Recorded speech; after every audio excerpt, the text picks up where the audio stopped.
Hello students, पिछली class में हमारी ग्रामर कंप्लीट हो चुकी है और आज की क्लास में हम हिंदी पद्य भाग में पार्ट 1 सूरदास के पद स्टार्ट करने जा रहे हैं।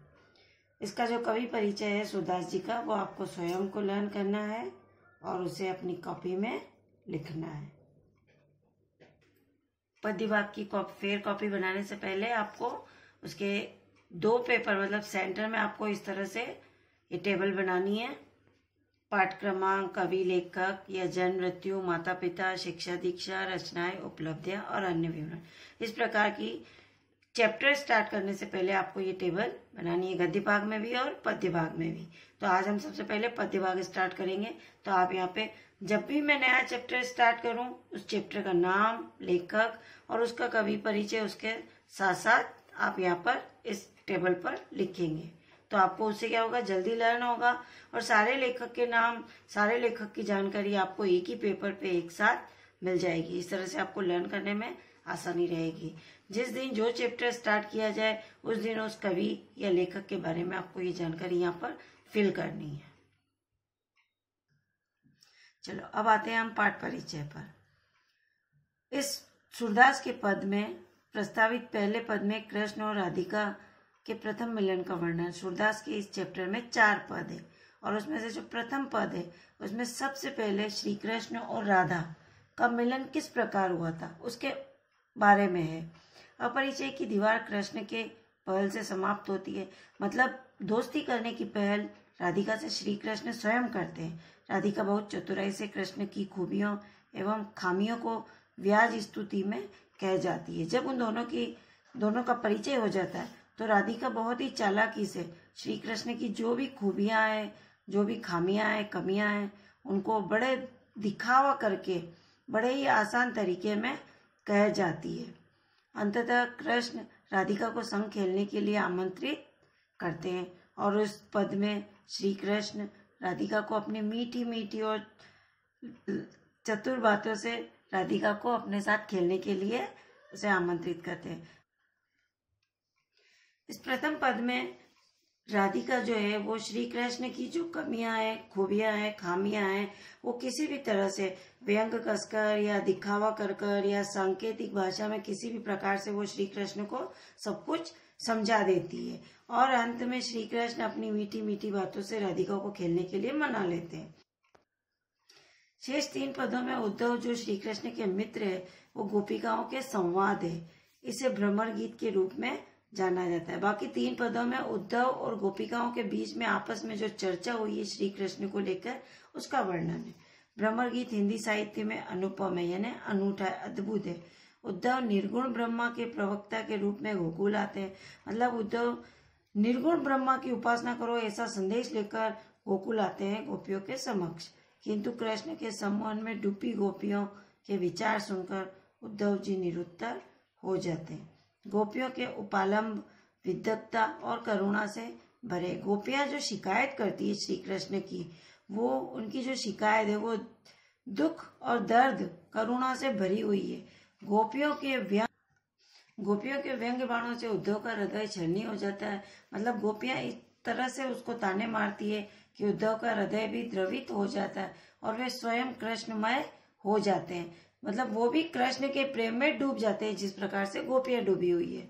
आस्था के समक्ष उद्धव के सिद्धांत फीके पड़ जाते हैं। प्रस्तावित समस्त पद गेय शैली मतलब गायक शैली में है, ये जितने भी पद हैं।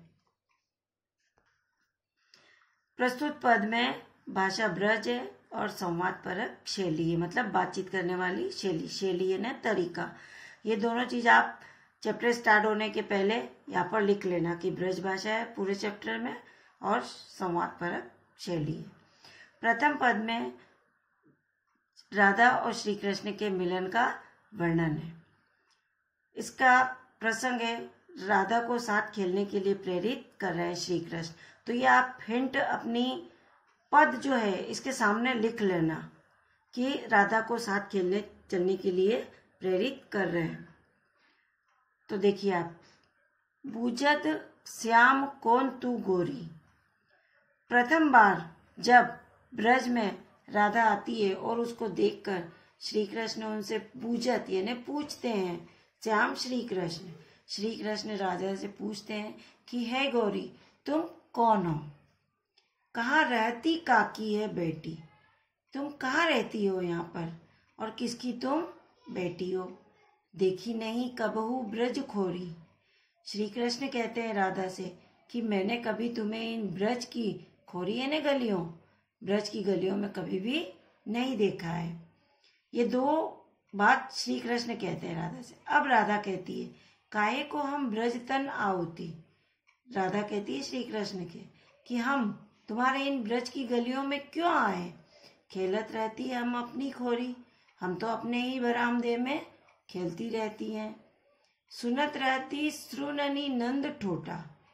राधा कहती है अपनी बात को आगे बढ़ाते हुए कि मैंने सुना है लोगों से, श्रवणनी नंद ठोटा, श्रवणनी यानी कानों से।